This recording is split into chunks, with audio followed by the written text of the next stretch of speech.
Early morning பீச்சில் வந்து ஒரு வாக்கிங் போகிறது தனி பாசிட்டிவ் ஃபீல் இல்லை, எவ்வளோ மகிழ்ச்சியாக இருக்குது பாருங்கள். யோசிச்சு பாருங்கள், எல்லாருமே இதெல்லாமே அனுபவிச்சிருப்போம். ஆனால் நமக்குன்னே ஒரு தனியாக பீச் இருந்தால் புரியலல்ல.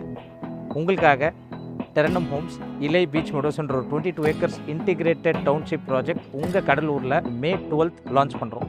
இயற்கை சார்ந்து பியூட்டிஃபுல்லான ஒரு ப்ரைஸிங் அனௌன்ஸ் பண்ண போகிறோம். பாண்டிச்சேரி டு கடலூர் போகிற ஈசிஆர் வழியில் குண்டு உப்லவாடி அப்படின்ற ஒரு வில்லேஜில் 22 acres integrated township with all amenities like swimming pool, gym, club house, resort, street lights, compounded, arch, எல்லா வசதிகளோட just 500 rupees per square feet ஒரு ஃபார்ம் பிளாட் கொடுக்கப்படும்.